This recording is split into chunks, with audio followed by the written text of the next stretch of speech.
John G. Russo, and I'm the Greenville FFA reporter. Today we will be doing a career day interview. We have Steve Ammerman with us, who is the Director of Communications at the New York State Farm Bureau.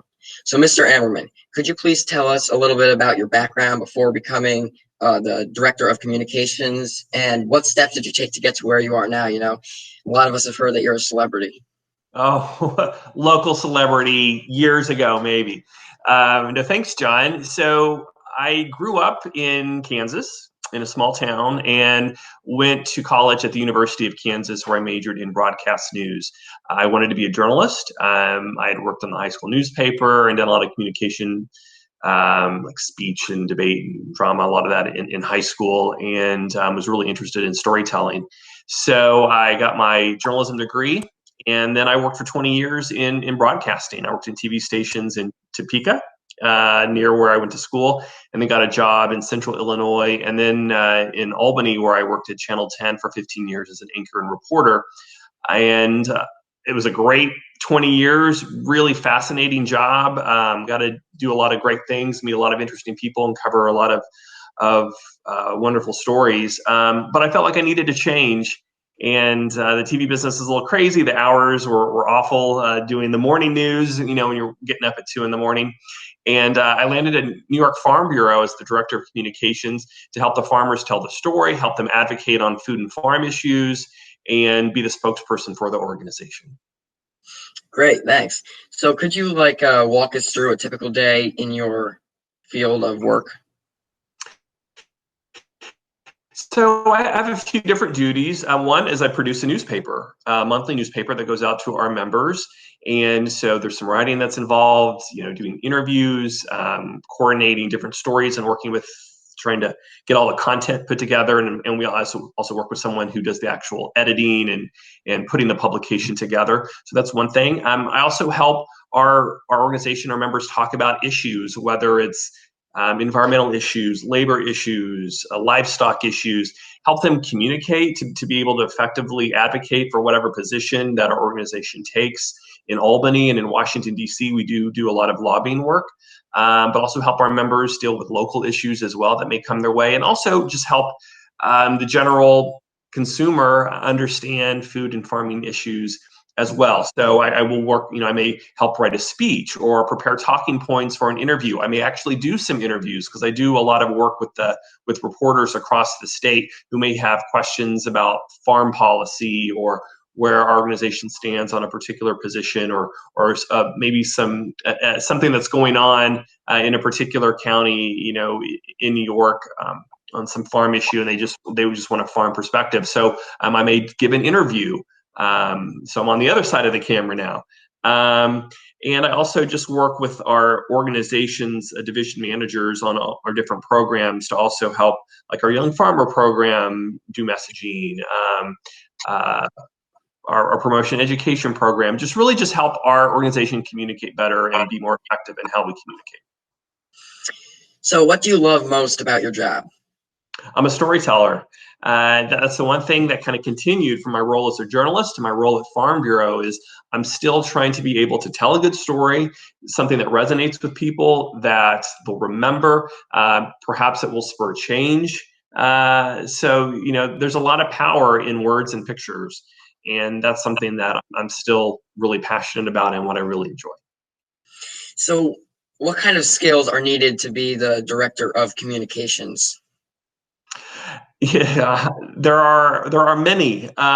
Granted, just the technical side of things, you need to know how to write well. You need to know how it helps to be able to speak in front of an audience and be able to give a speech, and you know, not be so nervous about it, and just be able to write a good speech. I need to have some technical skills: how to shoot a video camera, how to edit. How to use different design programs to put together, like, you know, our newspaper or a newsletter, social media posts. So you really have to stay on top of technology. Also, just on the back end, skills of just how to build relationships with people, both in and out of our organization in order to be effective with lobbying or just trying to advance our member issues. Also within our organization of how to be a team player, how to work with somebody who may have a different opinion or a different idea of how to do something, so try and find ways to come together. I think that's something that's really important. Not being afraid of being uncomfortable.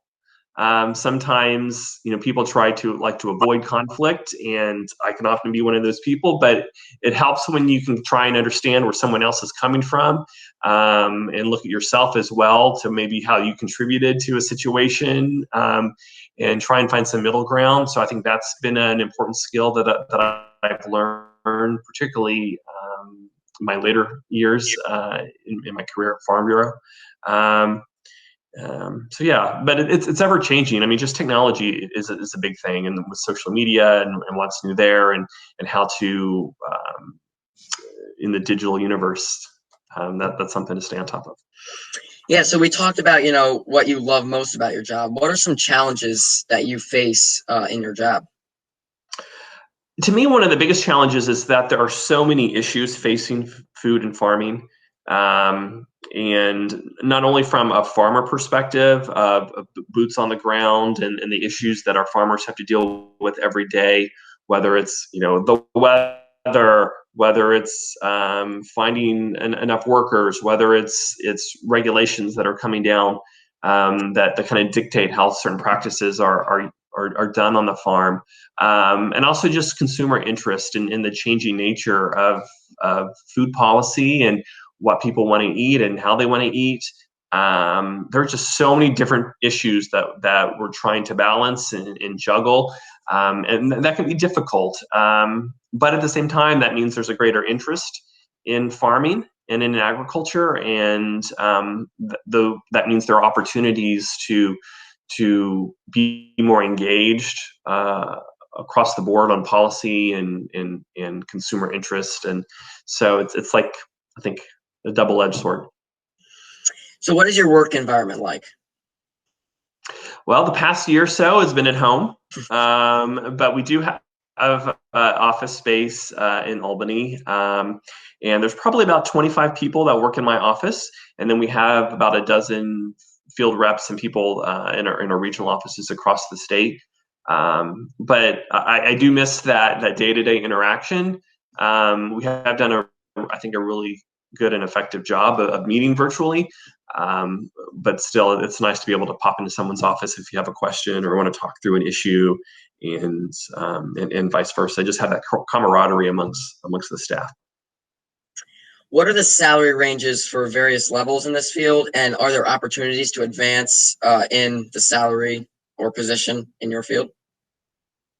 Yeah, so it's interesting. I'll kind of look at it from a journalist perspective. When I started out, my first TV job as an on-air reporter with a college degree, I was making, I think it was $4.25 an hour, $4.25, maybe $4.75.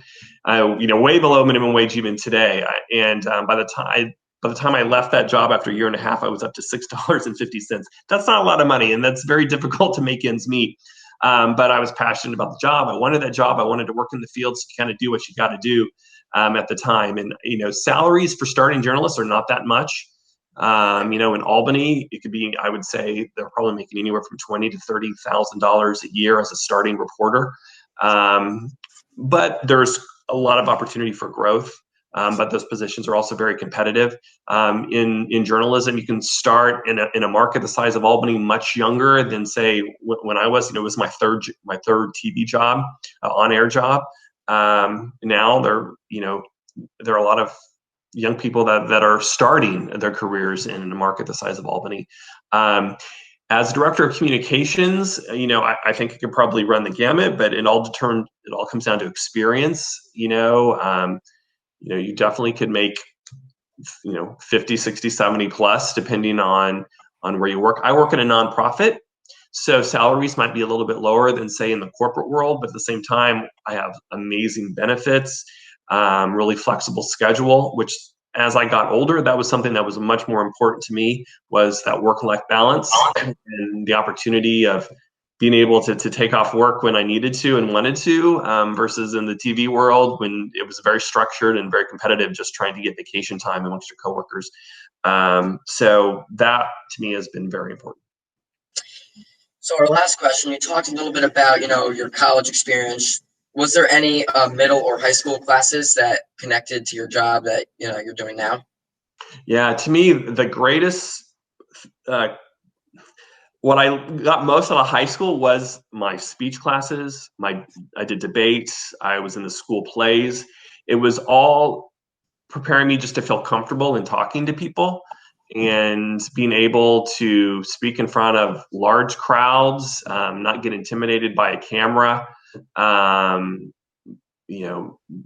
Just being able for people to understand me. Those classes were invaluable. I have not used algebra since I graduated from high school, I will tell you that. But then again, my career didn't lend itself to that.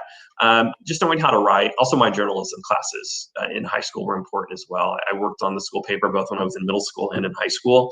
And that gave me a really good basis for when I went to college and entered my J school classes there. I already had a great foundation on how to write and how to report. And then I just built off of all of that. Well, thank you for your time, Mr. Ammerman. You're welcome. Good luck.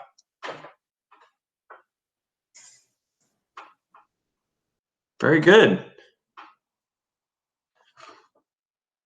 Hopefully you got out of it what you needed. Yes, definitely. Thank you.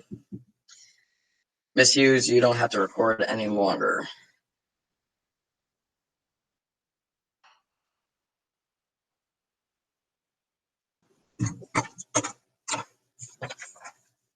Oh, there was one thing I was going to talk about that I forgot about, the importance of networking and like meeting people and relationship building. But there's only so much you can do in a short amount of time. That is, I should know that.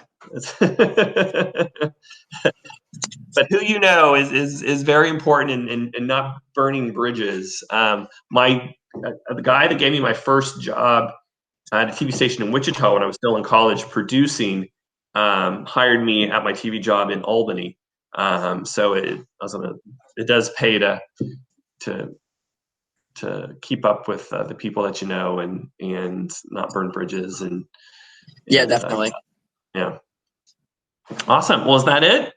Yeah, I think you're good. Thank you very much for your time. You're more than welcome. Good seeing you, John. Take care. Yep. See ya.